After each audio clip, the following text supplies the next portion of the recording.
జూబ్లీహిల్స్ ఉప ఎన్నిక సామాగ్రిని స్ట్రాంగ్ రూమ్ కి తరలించారు ఎన్నికల అధికారులు. యూసఫ్గూడలోని కోట్ల విజయభాస్కర్ రెడ్డి స్టేడియంలో ఈవీఎంలను భద్రపరిచారు. స్ట్రాంగ్ రూముల వద్ద 3 అంచెల భద్రతను ఏర్పాటు చేశారు. ఈ నెల 14న జూబ్లీహిల్స్ ఉప ఎన్నిక కౌంటింగ్ జరగనుంది. కౌంటింగ్ ఏర్పాట్లు పూర్తి చేస్తున్నారు ఎన్నికల అధికారులు. కోట్ల విజయభాస్కర్ రెడ్డి స్టేడియం సీసీ కెమెరాల నిఘాలో ఉంది. ఎల్లుండి ఉదయం 8 గంటలకు కౌంటింగ్ స్టార్ట్ అవుతుంది. 10 రౌండ్స్ లో పోలైన ఓట్లను కౌంట్ చేస్తారు. మధ్యాహ్నం లోపు ఫలితం వెలువడే ఛాన్స్ ఉంది. కౌంటింగ్ కోసం 42 టేబుల్స్ ని సిద్ధం చేశారు. జూబ్లీహిల్స్ ఉప ఎన్నికలో 105 మంది పోస్టల్ బ్యాలెట్ ఓటు హక్కును వినియోగించుకున్నారు.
జూబ్లీహిల్స్ ఉప ఎన్నిక సామాగ్రిని స్ట్రాంగ్ రూమ్ కి తరలించారు ఎన్నికల అధికారులు. యూసఫ్గూడలోని కోట్ల విజయభాస్కర్ రెడ్డి స్టేడియంలో ఈవీఎంలను భద్రపరిచారు.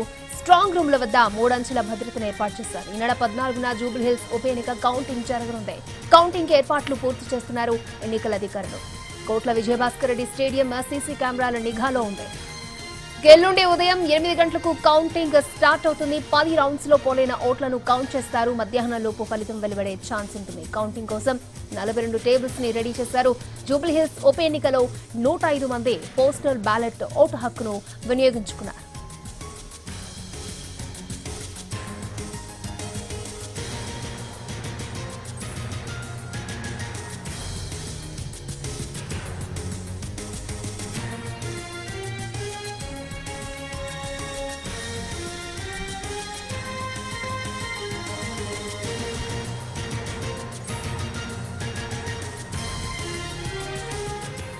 జూబ్లీహిల్స్ ఉప ఎన్నిక సామాగ్రిని స్ట్రాంగ్ రూమ్ కి తరలించారు ఎన్నిక అధికారులు. అక్కడ యూసఫ్గూడలోని కోట్ల విజయభాస్కర్ రెడ్డి స్టేడియంలో ఈవీఎంలను భద్రపరిచారు. అలాగే 2 అంచెల భద్రతను కూడా ఏర్పాటు చేసినట్టు తెలుస్తోంది. పూర్తి డీటెయిల్స్ మా ప్రతినిధి సుధీర్ మనకు అందిస్తారు. Sudheer, over to you.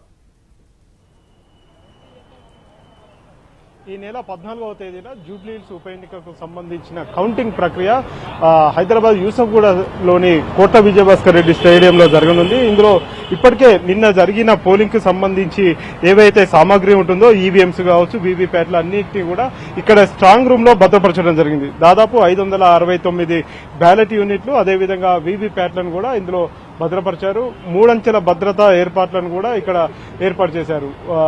14వ తేదీ ఉదయం 8 గంటల నుంచి కౌంటింగ్ ప్రక్రియ ప్రారంభమవుతుంది. ముందుగా ఏవైతే పోస్టల్ బ్యాలెట్ ఉంటాయో, పోస్టల్ బ్యాలెట్లు కావచ్చు, సర్వీస్ ఓట్లు కావచ్చు, వాటిని లెక్కిస్తారు. ఆ తర్వాత ఈవీఎంల కౌంటింగ్ అయితే ప్రారంభమవుతుంది.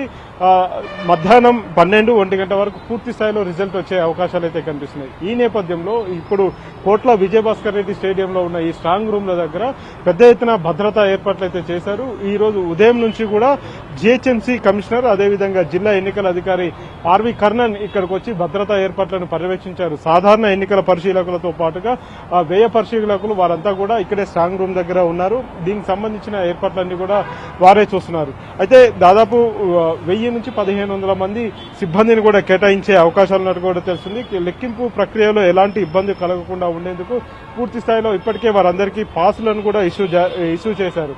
ఏది ఏమైనా కానీ మనం చూస్తున్నాము, ఇక్కడ 14వ తేదీ ఉదయం 8 గంటల వరకు దీనికి సంబంధించిన అన్ని ఏర్పాట్లు చేస్తున్నామని చెప్పేసి కూడా ఎన్నికల అధికారులు అయితే స్పష్టం చేశారు. అయితే మనం చూసాం, నిన్న సాయంత్రం 6 గంటల వరకు కూడా దీనికి సంబంధించిన పోలింగ్ ప్రక్రియ కొనసాగింది. అప్పటికి రాత్రి 1 గంట వరకు జరిగిన ఈ ప్రక్రియ ఏదైతే ఉందో, రాత్రి 1 గంట తర్వాత పూర్తి స్థాయి దీనికి సంబంధించిన పోలింగ్ శాతాన్ని ప్రకటించడం జరిగింది. 48.9 4-9% పోలింగ్ నమోదైనట్టుగా కూడా ఎన్నికల అధికారులు అయితే స్పష్టం చేశారు. 14వ తేదీన జరగబోతున్న ఈ కౌంటింగ్ ప్రక్రియకు సంబంధించి ఎక్కడ ఎలాంటి అవాంఛనీయ సంఘటనలు జరగకుండా పూర్తిస్థాయి బందోబస్తు ఏర్పాటు చేసిన పరిస్థితి కనిపిస్తుంది. కోట్ల విజయభాస్కర్ రెడ్డి స్టేడియంలోని అన్ని స్ట్రాంగ్ రూమ్స్ ఏవైతే ఉన్నాయో ఆ స్ట్రాంగ్ రూమ్ల దగ్గర సీసీ కెమెరాలను కూడా ఏర్పాటు చేయడం జరిగింది. అయితే ముందుగా ఇక్కడ పోటీ చేసిన 58 మంది అభ్యర్థులు ఎవరైతే ఉన్నారో 58 మంది అభ్యర్థులకు సంబంధించి వారి ఏజెంట్లు ఎవరైతే ఉన్నారో వారి ఏజెంట్లు కావచ్చు, అభ్యర్థులు కావచ్చు, ఇక్కడ పహారాగా ఉండొచ్చు. ఇక్కడ వారు పోలీసులతో పాటుగా ఎన్నికల అధికారులతో పాటుగా అభ్యర్థులకు సంబంధించిన ఏజెంట్లు ఇక్కడ పహారాగా ఉండొచ్చు. ఎందుకంటే ఇక్కడ స్ట్రాంగ్ రూమ్లకు సంబంధించి ఎప్పటికప్పుడు సీసీ కెమెరాల ద్వారా పర్యవేక్షణ చేస్తున్నాక కూడా మళ్ళీ అభ్యర్థులకు ఏమైనా అనుమానాలు ఉన్నా గానీ లేకపోతే ఏజెంట్లకు సంబంధించి ఏమైనా ఇబ్బందులు ఉన్నా గానీ వెంటనే వారు ఇక్కడ వేసిన స్ట్రాంగ్ రూమ్ల దగ్గర ఉన్న తాళాలను కూడా వాళ్ళు చెక్ చేసుకోవచ్చు. ఎప్పటికప్పుడు ఇక్కడ సీసీ కెమెరాల ఫుటేజ్ ను కూడా ఆ అభ్యర్థులు అదేవిధంగా ఎన్నికల ఏజెంట్లు ఎవరైతే ఉన్నారో ప్రస్తుతం కౌంటింగ్ ఏజెంట్లుగా వ్యవహరిస్తారు. కౌంటింగ్ ఏజెంట్లకు కూడా పూర్తి స్థాయిలో వారికి ఈ వివరాలను అందజేస్తారు. ఎప్పటికప్పుడు ఇక్కడ స్ట్రాంగ్ రూమ్ దగ్గర పర్యవేక్షణను పోలీసు భద్రతను ఎప్పటికప్పుడు పర్యవేక్షించేందుకు ఎన్నికల అధికారులు కూడా ఉన్నారు. అంతేకాకుండా 569 బ్యాలెట్ యూనిట్లు 569 వీవీప్యాట్లకు సంబంధించి పూర్తి స్థాయిలో భద్రతా ఏర్పాట్లు అయితే చేసిన పరిస్థితి కనిపిస్తుంది. ఎక్కడ ఎలాంటి అవాంఛనీయ సంఘటన జరగకుండా ముందస్తుగా పోలీసులు అయితే భద్రతా ఏర్పాట్లు చేశారు. ఇక్కడ 14వ తేదీ ఉదయం 8 గంటల నుంచి కౌంటింగ్ ప్రక్రియ ప్రారంభమవుతుంది. అయితే పోలింగ్ సమయంలో జరిగిన కొన్ని సంఘటనలు ఏవైతే ఉన్నాయో వాటిని దృష్టిలో పెట్టుకుని ఎన్నికల కమిషన్ ఇంకా కొంచెం గట్టి నిఘా ఏర్పాటు చేయాలని చెప్పేసి కూడా అధికారులను ఆదేశించడం జరిగింది. ఆ రోజు కౌంటింగ్ సందర్భంగా కూడా 144 సెక్షన్ విధించే అవకాశాలు ఉన్నట్టు కూడా తెలుస్తుంది.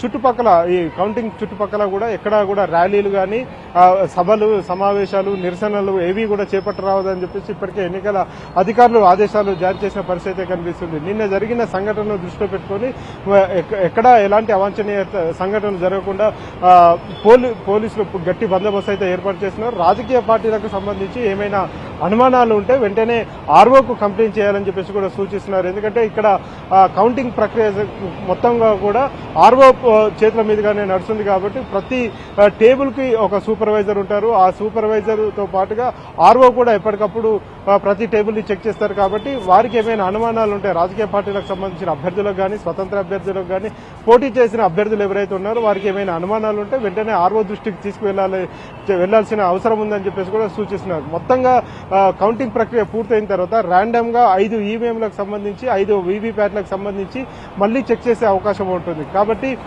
ఎప్పటికప్పుడు అప్రమత్తంగా ఉండాల్సిన అవసరం ఉందని చెప్పేసి ఇటు రాజకీయ పార్టీ నేతలకు చెప్తున్నారు. అదేవిధంగా ఏజెంట్లకు, కౌంటింగ్ ఏజెంట్లు ఎవరైతే ఉన్నారో కౌంటింగ్ ఏజెంట్లకు చెప్తున్నారు. మధ్యాహ్నం 12-1 గంట వరకు పూర్తి స్థాయిలో లెక్కింపు పూర్తయ్యే అవకాశాలు అయితే కనిపిస్తున్నాయి. ఎందుకంటే 4,01,000 చిలుకు ఓటర్లు ఉంటే అందులో కేవలం 48.49% మాత్రమే పోలింగ్ ప్రక్రియ నమోదైంది. కాబట్టి చాలా తక్కువ సమయంలోనే పూర్తి రిజల్ట్ వచ్చే అవకాశాలు అయితే కనిపిస్తున్నాయి. అక్షయ. ఓకే సుధీర్.